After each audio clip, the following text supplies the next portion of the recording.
Assalamualaikum warahmatullahi wabarakatuh. Bismillahirrahmanirrahim. Alhamdulillah, bertemu kita dalam pembelajaran daripada rumah. Hari ini kita akan belajar pembelajaran yang seterusnya. Jadi sebelum tu, saya mohon para pelajar untuk lihat video ni. Okey, cuba tengok video ni. Apa yang ada kat video ni, dan selepas tu kita belajar.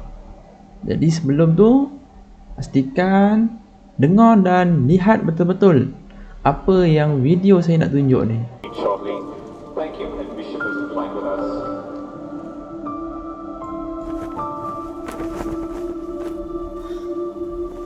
Mungkin ada yang pernah sampai sini.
Kebiasaannya jalan di Madinah bukan jalan sini, Nabi pergi jalan lain. Tapi Nabi nak mengkaburkan mata orang kafir Quraisy, Nabi bersembunyi dulu 3 hari 3 malam di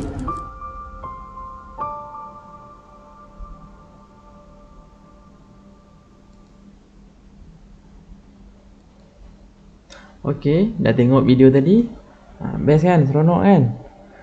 Dia tadi adalah gambaran dan video daripada Haramain, iaitu dua tanah haram, Mekah dan Madinah. Ada apa kaitan dengan kita nak belajar hari ni? Apa kaitannya Mekah dengan Madinah? Apa kaitannya dengan Haramain? Anak-anak sekalian, hari ni kita nak masuk pelajaran sirah, pelajaran yang baru, iaitu pembukaan kota Mekah. Okey, cuba tengok di hadapan. Baik, hari ni kita nak belajar pelajaran sirah darjah 5, iaitu pelajaran yang kedua, pembukaan kota Mekah. Pelajaran yang pertama, kita dah belajar perjanjian Hudaibiyah, di mana Rasulullah nak masuk ke Mekah. Nak masuk Mekah ni, tapi tunggu bertahun-tahun tak dapat, kena halau lagi dengan para sahabat balik ke Mekah. Rupa-rupanya Allah nak bagi ganjaran yang lebih besar. Untuk perjanjian Hudaibiyah tu Rasulullah bermimpi bercukur rambut. Ini Rasulullah ni rindu pada kampung halamannya, rindu pada Mekah. Rasulullah lahir di Mekah, para sahabat semua lahir di Mekah. Jadi nak balik kampung, rindu kat kampung macam kita ni kan. PKP ni lama dah rindu nak balik kampung, jumpa atuk nenek mak ayah kita kan. Tak apalah, sabarlah. Di mana Rasulullah juga bersabar untuk masuk ke Mekah hampir bertahun-tahun, hampir 10 tahun. Dekat Madinah tu kan, hampir 10 tahun. Akhirnya dapatlah masuk ke Mekah, iaitu pembukaan kota Mekah. Cerita pembukaan kota Mekah ni adalah cerita perjuangan Rasulullah yang berada di climax yang paling tinggi sekali. Kalau kita tengok movie kan, mula-mula slow, lama-lama dia ni rupanya, dia ni akhirnya dia terbunuh, padan muka dia, akhirnya berjaya juga. Cerita pembukaan kota Mekah ni dia dah sampai dekat climax, nak ending dah. Rasulullah berumur 50 lebih dah. Nak masuk ke cerita Islam ni, dia dah sampai climax dah. Jadi cerita ni penting dan diharapkan kepada para pelajar untuk ambil tahu kerana peristiwa ni penting dan terbesar dalam Islam. Cerita ni climax je. So kita ni sebagai umat Islam wajib tahulah. Mesti kena tahu macam mana climaxnya cerita kisah perjuangan Rasulullah ni. Lepas tu akhirnya hari ni lah kita nak belajar pembukaan kota Mekah. Okay, kita tengok Baik. Hari ni kita nak belajar yang pertama pengenalan. Yang kedua sebab berlakunya pembukaan kota Mekah. Okey. 2.3 tindakan Rasulullah sallallahu alaihi wasallam akibat pelanggaran perjanjian Hudaibiyah. Yang keempat pembukaan kota Mekah secara aman. Jadi kita tengok dulu yang pertama. Okey, pembukaan kota Mekah berlaku pada 10 Ramadan tahun ke-8 Hijrah. Berlaku pada 10 Ramadan. Kebanyakannya peristiwa-peristiwa Islam ni berlaku pada 10 Ramadan, bulan Ramadan. Perang pun bulan Ramadan. Masa perjanjian Hudaibiyah pun berlaku pada bulan Ramadan. Jadi bulan Ramadan ni bulan yang mulia dan banyak peristiwa-peristiwa. Jadi kena ingatlah ni 10 Ramadan tahun ke-8 Hijrah. Apa maksud tahun ke-8? Maknanya Rasulullah pada ketika itu sudah 8 tahun berhijrah. Maknanya 8 tahun Rasulullah duduk di Madinah, nak masuk Mekah tak dapat. Akhirnya tahun ke-8 Hijrah barulah Rasulullah dapat masuk ke Mekah. Okey, yang kedua, peristiwa penting dalam sejarah Islam. Ini kena kita tahulah. Sebab ini yang saya cakap tadi, benda ni climax dalam sejarah kisah Rasulullah sallallahu alaihi wasallam.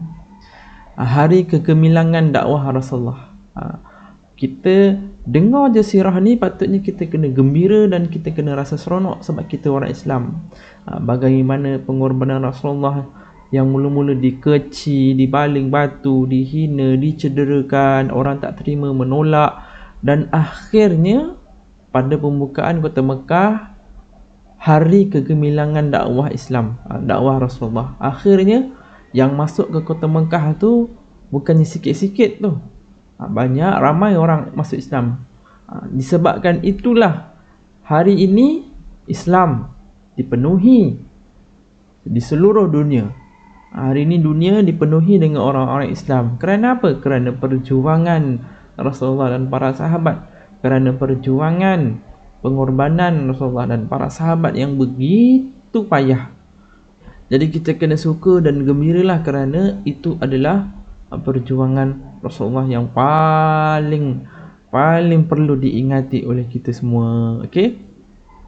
So yang seterusnya, sebab berlaku pembukaan kota Mekah. Kenapa boleh berlaku pembukaan kota Mekah? Sebelum tu berlakunya perjanjian Hudaibiyah. Berlaku perjanjian Hudaibiyah di antara orang-orang kafir Mekah dan orang-orang Islam di Madinah. Yang kita tahu perjanjian Hudaibiyah tu berat sebelah, memihak kepada orang-orang kafir Mekah. Tapi macam mana pun umat Islam tetap menang walau perjanjian tu berat kepada orang-orang kafir. Sebagai contoh, saya ulang kaji sikit. Antaranya orang-orang Mekah bila masuk ke Madinah, orang-orang kafir ni bila masuk Madinah ke tempat orang Islam ni tak boleh sentuh orang-orang kafir tu. Maknanya kena pulangkan balik. Dia nak pergi Madinah tu berapa hari sukati dia. Tapi orang Islam Madinah nak masuk ke Mekah tak boleh pula macam tu. Kena 3 hari je. Lepas tu tak dijanji untuk dipulangkan. Jadi orang Islam ni takutlah nak pergi sebab orang kafir tak menjanjikan untuk pulangkan balik. Dan pergi kena 3 hari je. Jadi perjanjian tu tak sama rata dan perjanjian tu berat sebelah. Memang berat sebelah. Tapi macam mana pun umat Islam tetap menang. Sebab berlakunya yang pertama, kita tengok kaum Quraisy telah melanggar isi kandungan perjanjian Hudaibiyah. Walaupun perjanjian tu berat sebelah, tapi yang melanggar perjanjian tu sendiri adalah orang Quraisy. Orang Quraisy yang melanggar sendiri perjanjian tu. Okey. Yang seterusnya, Bani Bakrin telah bergabung dengan kaum Quraisy dan menyerang Bani Khuza'ah yang taat kepada Rasulullah. Ini Bani Bakrin ni keturunan Bani Bakar lah, telah bergabung dengan kaum Quraisy dan menyerang Bani Khuza'ah yang taat kepada Rasulullah. Bani Bakar ni bergabung dengan kaum Quraisy ni, mereka jahat lah. Mereka bercadang untuk menyerang Bani Khuza'ah. Bani Khuza'ah ni Bani yang taat kepada Rasulullah, Bani yang baik lah. Mereka bergabung untuk menyerang. Sebab dalam perjanjian Hudaibiyah tu ada gencatan senjata selama 10 tahun. Lama gencatan senjata. Hari ni kita tengok Palestin dan Israel dah berlaku gencatan senjata. Jadi alhamdulillah lah, kita doakan saudara kita di Palestin sana. I'm stand with Palestine. Okay. Jadi gencatan senjata tu patutnya tidak boleh berperang, tapi Bani Bakar ni bergabung dengan Quraisy untuk menyerang. Jadi dah tak berlakulah gencatan senjata. Langgar perjanjian. Okay. Abu Sufyan mewakili kaum Quraisy bertemu Rasulullah memujuk agar perjanjian Hudaibiyah diteruskan walaupun mereka telah melanggarnya. Abu Sufyan ni antara menteri lah. Kalau sekarang ni kita panggil menteri menteri dalam Mekah tu, mewakili orang-orang kafir Quraisy berjumpa dengan Rasulullah, cadang wahai Rasulullah, teruskanlah perjanjian Hudaibiyah ni. Rasulullah tidak setuju. Semestinya lah tidak setuju dalam perjanjian tu berat sebelah. Lepas tu yang langgarnya orang Quraisy sendiri. Dah lah langgar, lepas tu mereka ajak untuk berbaik semula. Memujuk Rasulullah supaya perjanjian Hudaibiyah tu berjalan seperti biasa. Memang tidak lah kan. Memang tak lah. Jadi pada dalam muka orang-orang Quraisy ni Allah nak tunjuk bahawa mereka ni memang benar-benar salah. Okey, yang seterusnya Rasulullah sallallahu alaihi wasallam tidak mengindahkan permintaan Abu Sufyan. Jadi Rasulullah sallallahu alaihi wasallam tidak mengindahkan permintaan Abu Sufyan. Baik. Okey, yang seterusnya pembukaan kota Mekah secara aman. Okey, kita tengok pada 16 Ramadan tahun ke-8 Hijrah. Rasulullah mula-mula masuk pada 10 Hijrah, 10 Ramadan. Masuk dan akhirnya Mekah ni dibuka secara aman pada 16 Ramadan tahun ke-8 Hijrah. Apakah maksud pembukaan kota Mekah ni? Mekah ni dihindari ataupun bebas daripada perbuatan yang sia-sia. Okey, itulah maksud pembukaan kota Mekah. Okey, jadi Rasulullah masuk pada 16 Ramadan tahun ke-8 Hijrah.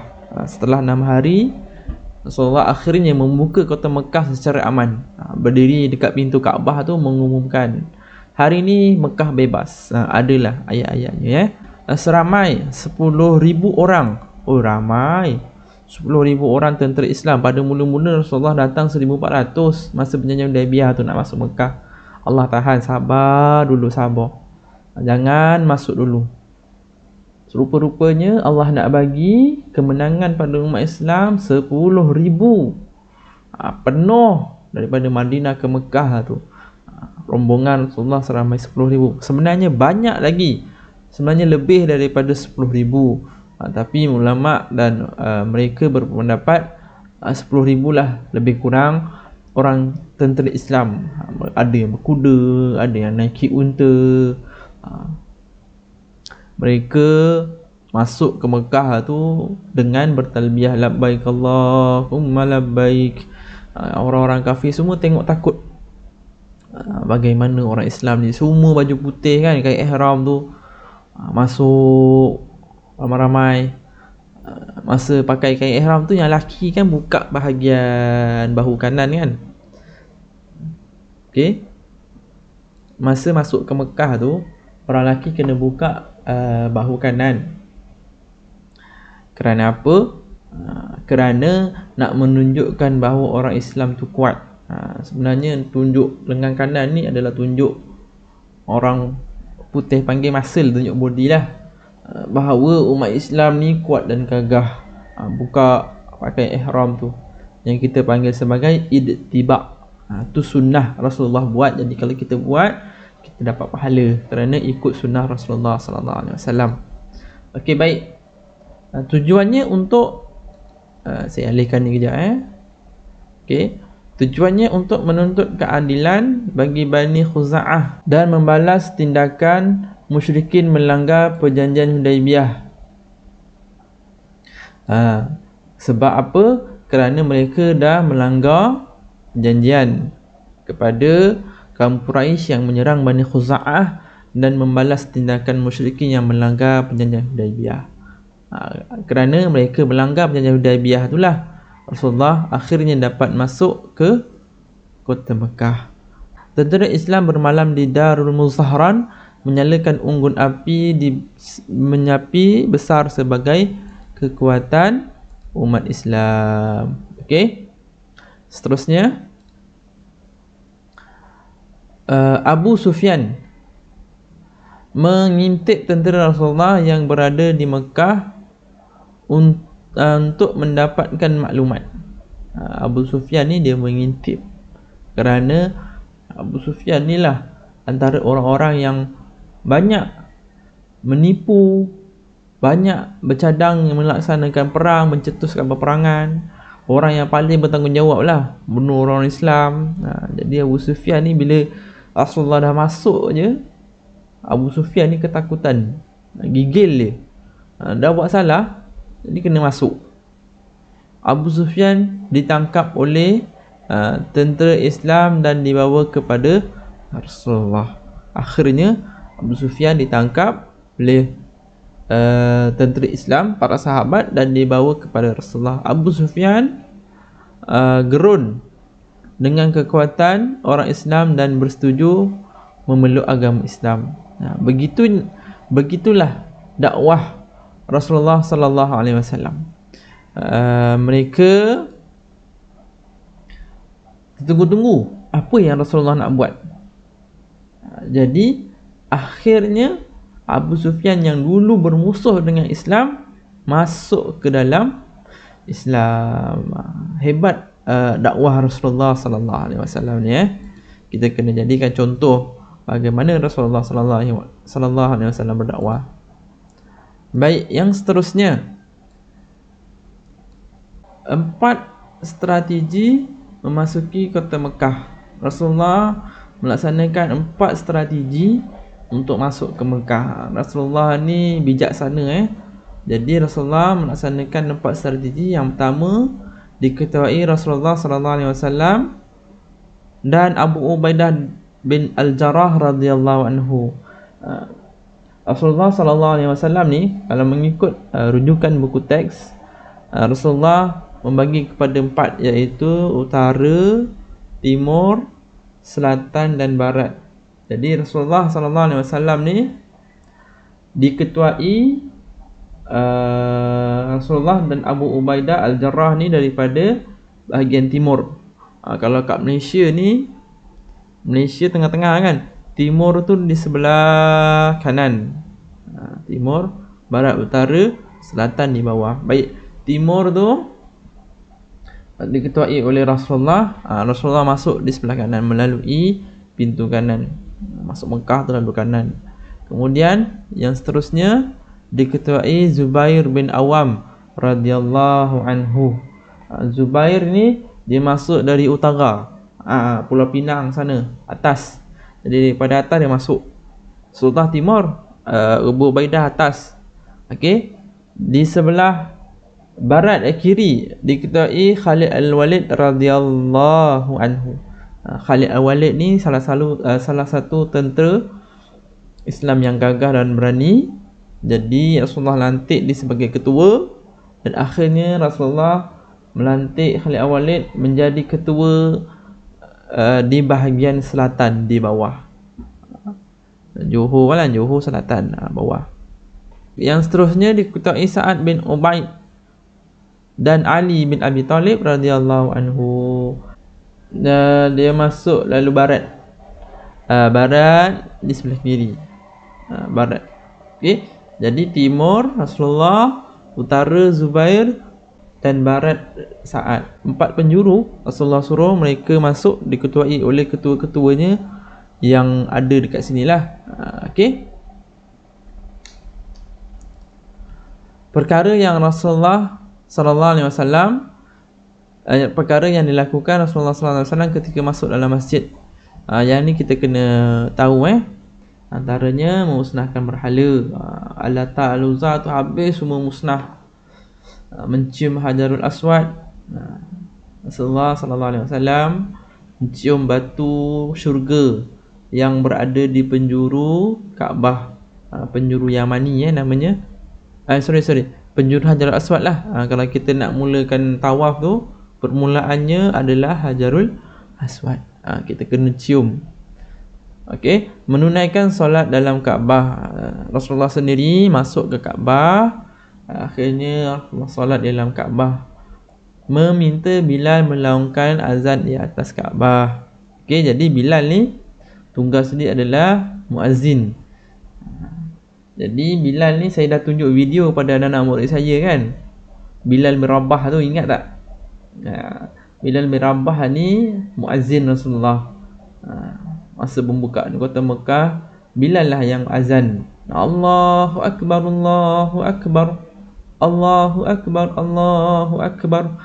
Bilal azan, suara dia sedap, tapi azannya sebenarnya dia tak berlagu. Macam tu jadi biasa je. Allahu Akbar, Allahu Akbar. Sekarang muka main berlagu Allahu Akbar. Azan Mekah pula kan.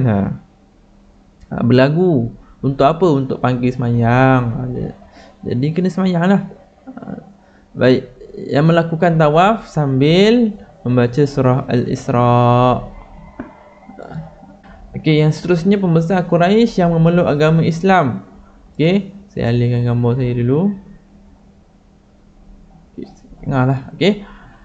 Antaranya Ibar bin Al-Aswad. Okey. Ikrimah bin Abi Jahal. Ini anak Abi Jahal ni.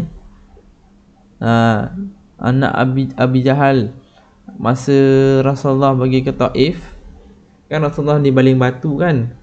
Malaikat cakap, wahai Rasulullah, nak tak aku terbalikkan gunung ni? Rasulullah cakap tak nak kan, supaya mereka masuk Islam.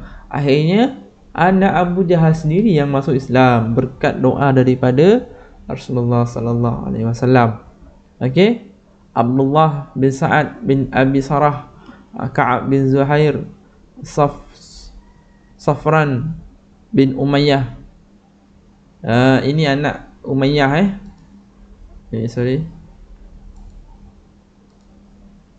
Safran bin Umayyah ni juga antara pemimpin yang zalim semasa pemerintahan kaum Quraisy Mekah. Banyak mereka ni sebenarnya zalim terhadap orang Islam. Antaranya mereka menyeksa orang Islam menyeksa Bilal. Bilal yang dihentak batu tu, siapa yang pijak batu tu? Umayyah. Umayyah ni lah orang yang bertanggungjawab. Jadi anak dia masuk Islam. Okey. Setakat itu saja pembelajaran kita pada hari ini, iaitu sejarah penting dalam agama Islam, pembukaan kota Mekah. Dalam bahasa Arab kita panggil Fathul Mekah. Allah dah turunkan ayat, iaitu surah Al-Fath. Ayat yang pertama, inna fatahna laka fataham mubina. Sesungguhnya fatahna laka, kami telah membuka, fataham mubina, pembukaan yang jelas dan nyata bagi kamu wahai Muhammad sallallahu alaihi wasallam. Maknanya apa? Pembukaan kota Mekah ni Allah dah rancang dah. Nabi bersabar nak masuk ke Mekah tak dapat, dan akhirnya Allah jawab sabar Nabi tu dengan membawa 10,000 orang tentera, orang Islam. Begitu jugalah dengan kita. Kita tahu sekarang ni situasi Covid sangat-sangat boleh dikatakan agak kritikal dan teruk. 4 angka, iaitu 5,000, 6,000, 7,000. Jadi jaga diri, lindung diri, pastikan kita bersabar. InsyaAllah Allah akan bagi jalan yang terbaik kepada orang Islam. Orang Islam kena tahulah, Covid ni Allah yang bagi, makhluk Allah. Jadi kita kembalikan kepada Allah, kita serahkan balik kepada Allah agar diri kita dilindungi, insya-Allah. Baik, cukup sekadar tu. Kita jumpa lagi pada video yang akan datang. Jadi saya pohon dan saya minta kerjasama daripada anda semua supaya like video dan subscribe video saya supaya dapat memberikan semangat untuk saya, suntikan yang positif untuk saya agar saya lebih bersemangat untuk melaksanakan video-video yang seterusnya. Okey. Untuk itu saja. Assalamualaikum warahmatullahi wabarakatuh.